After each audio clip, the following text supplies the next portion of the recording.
una gran participación en la oposición contra este gobierno, que aparentemente ha ganado mucho terreno en ese sentido, de que no tiene oposición. Con tantas cosas malas que hay, no tiene oposición.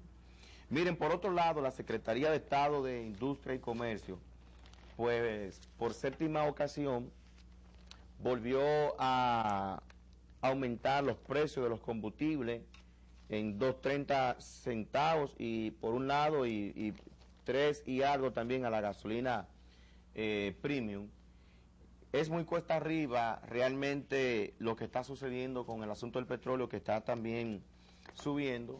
Lo cierto es que el secretario de Industria y Comercio, José Ramón Fadul, reveló este miércoles que el gobierno busca mecanismos internos entre el marco de la ley de hidrocarburos para ver cómo puede asimilar las alzas que se vienen produciendo en los últimos momentos en que la nación dominicana prácticamente los sectores como el transporte se han visto acorralados y que muchos sindicatos y asociaciones de choferes han tenido prácticamente que ya decirle al gobierno que traten de congelar, de frenar los precios, el alto precio seguido de los hidrocarburos, de los combustibles, porque desde luego esto lo que desataría es el encarecimiento de la tarifa o del precio del transporte. Y ustedes saben que cuando existen prácticamente dos sectores dentro de la modalidad de lo que serían el transporte público y el transporte privado, donde el transporte público, los pasajeros para desplazarse hasta su trabajo tendrían que pagar más caro el pasaje, y eso reduciría significativamente el costo prácticamente para lo que sería su canasta familiar. Y por otro lado, los productos de primera necesidad que se encarecen porque el transporte es uno de los agregados a la comercialización, y como esto produce, como existe en la comercialización una cadena de pagos, el transporte se suma a eso y encarece el precio final del producto, que entonces el último que viene a cargar con el fuetazo sería el consumidor final, que somos nosotros. Entonces, por eso el mismo secretario de Industria y Comercio está hablando con que él está de acuerdo con que los precios de los combustibles precisamente puedan ser aumentados o tomados en cuenta cada 15 días, inclusive hay una propuesta que llegaría hasta un mes. El gobierno supuestamente está tratando de que los precios de los combustibles se trate de que al menos mensualmente se puedan tomar, bien sea para aumentar o para reducir, que yo lo dudo que vaya a ser para reducción, porque siempre el gobierno entonces lo que va a hacer, este y otros, no estoy diciendo de este, todos, porque así lo hizo el presidente Mejía, así lo hizo Leonel Fernández, el presidente Fernández en su primer gobierno, y lo está haciendo ahora. O sea, el asunto que aquí es un relajo con las leyes. Pero ojalá la nación tenga un poco de respiro si se hace a un mes, porque esto es un relajo donde semanalmente uno se vuelve hasta loco. Yo me acuerdo que al principio, cuando esta ley salió, la aplicación de la ley, que todo el mundo estaba haciendo fila, cuando le subían hasta 3 pesos. Y la gente luego, el impacto psicológico, hizo un reverso psicológico, donde luego la gente decía, ve acá, pero si la diferencia son 3 pesos cuando le aumentan, 10 galones son ¿cuánto? 30 pesos, pues ya yo pago los 30 pesos, ¿para qué yo tengo que estar haciendo fila? Entonces, ojalá que si se van a hacer los aumentos en fracción mensual, amén, que sea de 1 peso, de 2 pesos, que uno no lo va a recibir tanto, pero por lo menos uno cuenta con un lapso, con un tiempo, con un periodo bien prolongado para uno poderse organizar, que este es un país absolutamente desorganizado, como lo dijo también el presidente Fernández. Un país, un estado completamente desorganizado. Miren, por otro lado, yo me sumo a la opinión del Instituto Duartiano, donde, a propósito de la propuesta incorrecta, desatinada y en cierto sentido ilógica, superflua, por parte del secretario de Interior y Policía, que ha encontrado rechazo de todo el mundo, de Para nadie es un secreto que aquí tenemos más de 2 millones de haitianos ilegales y que aproximadamente tenemos unos 600,000, de 500 a 600,000 haitianos legales aquí.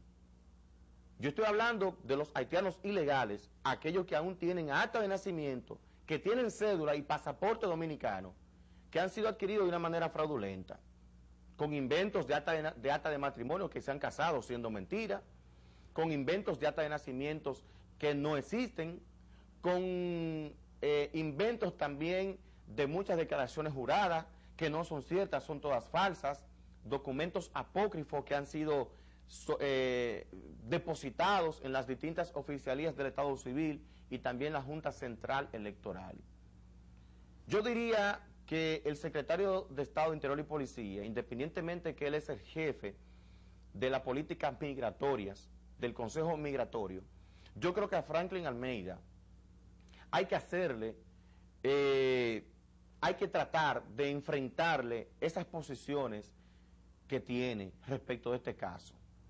Porque miren, si aquí se toma en cuenta la legalización de los haitianos, eso va a producir automáticamente un incentivo para atraer varios haitianos.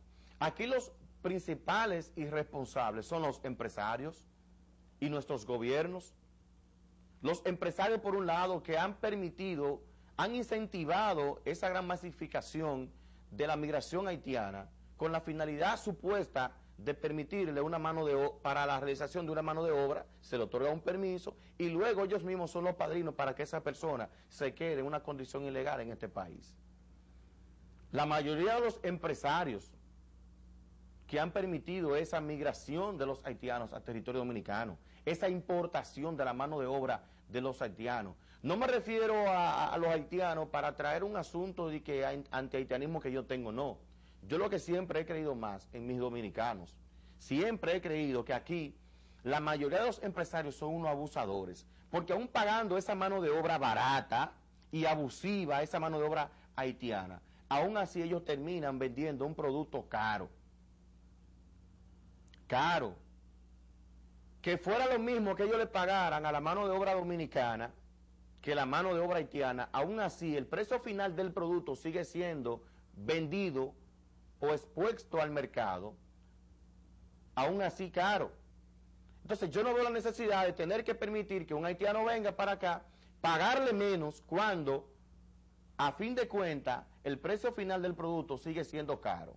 Ustedes ven los apartamentos, por ejemplo, que muchos propietarios de esas empresas inmobiliarias contratan la mano de obra haitiana para la realización o edificación de un edificio, lo que sea. Y aún así los apartamentos y las casas, el precio final de ellas sigue siendo un precio encarecido, igual como si hubiese sido construido por la mano de obra dominicana. Entonces es una irresponsabilidad, tanto por el empresariado como también por los gobiernos, que le han permitido esa vagamundería a los empresarios que se dedican a eso, a traficar con haitianos. Entonces hoy este señor, Franklin Almeida, hace una propuesta para legalizar los haitianos. Yo no sé si es que este gobierno, por donde quiera que le huele, por donde quiera que entiende que se puede buscar impuestos, porque a fin de cuentas esto va a generar impuestos. Pero yo no sé si es que este gobierno, por donde quiera que se olfatea, que huele una capacidad de generación de impuestos, inmediatamente emprende sus antenitas y por aquí nos vamos. Por aquí nos vamos.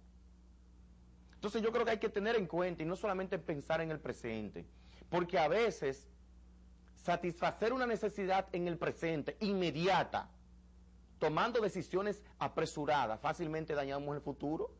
Y yo quiero vivir con los dominicanos. A mi edad, yo espero que cuando yo tenga la edad del presidente Fernández, o cuando yo tenga la edad de Franklin Almeida, que me faltan muchos años todavía, más de 30 años, porque creo que Franklin Almeida tiene casi 60 años. Pero yo espero por lo menos que cuando yo tenga la edad de Franklin Almeida, por lo menos yo me siga topando en la calle con dominicanos y no con haitianos. Yo espero eso, de aquí a 30 años, por lo menos que a mí se me dé esa posibilidad, de que cuando yo vaya a una empresa, yo no tenga que hablar el patuá.